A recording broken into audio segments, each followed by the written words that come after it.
వామన్ దాదా కాడక్ సేవలు మరవలేనివని ఆజాద్ సమాజ్ పార్టీ ఆదిలాబాద్ జిల్లా అధ్యక్షుడు షేక్ షకీల్ అన్నారు. ఆదివారం ఆదిలాబాద్ జిల్లా కేంద్రంలోని కైలాస్ నగర్లో గల బుద్ధ విహార్లో సమతాదల్ ఫౌండేషన్ ఆధ్వర్యంలో నిర్వహించిన వామన్ దాదా కడక్ 102వ జయంతి కార్యక్రమంలో పాల్గొన్నారు. అక్కడ నిర్వహించిన కవి సమ్మేళనం కార్యక్రమంలో హాజరయ్యారు. సందర్భంగా ఆజాద్ సమాజ్ పార్టీ జిల్లా అధ్యక్షులు షేక్ షకీల్ మాట్లాడుతూ వామన్ దాదా కడక్ గొప్ప కవి రచయితనని కొనియాడారు. భారత రాజ్యాంగ నిర్మాత డాక్టర్ బిఆర్ అంబేద్కర్ జీవిత చరిత్ర ప్రజల్లో తీసుకువెళ్లిన గొప్ప వ్యక్తిగా అభివర్ణించారు. కార్యక్రమంలో సమతాదల్ జిల్లా అధ్యక్షుడు అనిల్ షాడ్వే, నాయకులు నర్వడే దయానంద్, తుకారం, ఆజాద్ సమాజ్ పార్టీ ఉమ్మడి జిల్లా ఇన్ఛార్జ్ సయ్యద్ ఆరిఫ్, పార్టీ జిల్లా కోశాధికారి రెహమత్ అలీ, ఎస్సీ సెల్ జిల్లా అధ్యక్షుడు కంపెలి గోపి, ఎస్టీ సెల్ జిల్లా అధ్యక్షుడు కుమ్రా గులాబ్రావ్, మైనార్టీ సెల్ జిల్లా అధ్యక్షులు ఖుర్షద్ అహ్మద్ తదితరులు ఉన్నారు. अकील साहब है, इनका भी बहुत बड़ा योगदान रहता है। सर, आप वामन दादा कर्डक की जयंती के ऊपर हमारे जनता को क्या संदेश देना चाहते हैं? वामन दादा कर्डक जो है एक बहुत बेहतरीन समाज कार्य करने वाले, समाज को सुधार देने वाले एक कवि के रिलेटेड, यानी हर आदमी का एक अलग मोटो होता है कि कोई पॉलिटिकली जाता है, कोई कवि के अंदाज में जाता है, कोई लेखक बन के जाता है।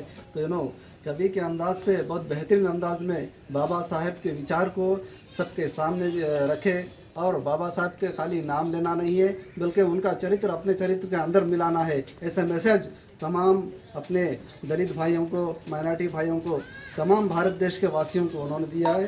उसके वास्ते अपने जो कर्ड साहब है उनका जयंती के शुभ अवसर पर मैं सबको मुबारकबाद देता हूँ। धन्यवाद सर। दादा का बहुत बड़ा योगदान है। चंद्रशेखर रावण साहब ने खुद इनके ऊपर आदिलाबाद जिले की कमान समाज से। धन्यवाद सर। ऐसे ही हमारे कवि और गायक हर समाज में सदा सामने रहने वाले हमारे बावलकर साहब है। बावलकर साहब का जितना गुणगान करे उतना ही कम है। सर, आप इस दादा के जयंती के ऊपर बड़ा आज हर्ष का दिन मेरे लिए है क्योंकि वामन दादा कर्डक का मुझे सहवास मिला है। और वामन दादा कर्डक ऐसे कवि थे जो बाबा साहब का आंदोलन है, हम अम्बेडकर वादी है, संघर्षों के आदि है, बाबा साहब का आंदोलन खड़ा करने में वामन दादा का बहुत बड़ा योगदान रहा है। और तेलंगाना मुक्ति संग्राम में भी उनका बहुत बड़ा योगदान रहा है। और महाराष्ट्र ही नहीं बल्कि पूरे इंडिया में वामन दादा कर्डक को जाने जाते हैं। वो महाकवि थे, लोक शायर थे।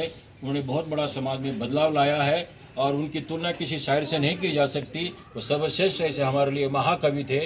ऐसे वामन दादा कर्डक जैसे हमारे समाज में कोई कवि नहीं हो सकते है। तो वो सभी लोगों को आंदोलन में आगे ले जाने वाले ऐसे कवि थे। और मैं वो वामन दादा कर्डक फिल्मी संगीतकार थे, सामाजिक कार्यकर्ता थे और सभी बड़े उतने बड़े कलाकार होते उनके पास थोड़ा भी अहंकार नहीं था कि वो मेरे जैसे छोटे कलाकार को भी प्रोत्साहित करते थे।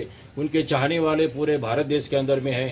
उनके कई करोड़ों उनके गायक है, गायिका है, कवि है।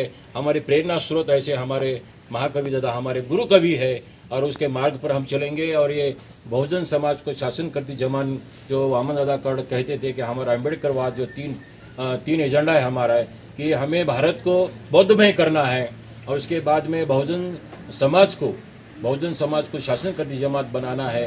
और ऐसा उनका उद्देश्य लक्ष्य था। तो ये हम बौद्ध बने और वामन दादा कर्डक की जो जयंती हर साल बनाएंगे। ये साहित्यिक, सामाजिक, सांस्कृतिक आंदोलन को गतिमान करने के लिए हम आगे इस कारवां आगे ले जाएंगे। इतना बोलते हुए मैं सभी लोगों को बहुत बहुत मुबारकबाद देता हूं और दो शब्द यही समाप्त करता हूं। जय हिंद। दर्शकों, आज बहुत बड़ा अच्छा दिन है। वामन दादा कर्डक की 102वीं जयंती यहाँ आदिलाबाद जिले में मनाई जा रही है और ये समता फाउंडेशन की तरफ से मनाई जा रही है। तो सभी कवियों को, सभी महाकवियों को, राजनीतिक पार्टी वालों को और सभी को लेके एक अच्छा संदेश है जो समाज कार्य में सुधारता ला सके ऐसा ही कार्य करे। और हमारे गावाकडची बातमी के लिए बात करने के लिए सबको धन्यवाद देता। आदिलाबाद से मैं रघुनाथ जी इटकरे और राजू वाले के साथ नमस्ते।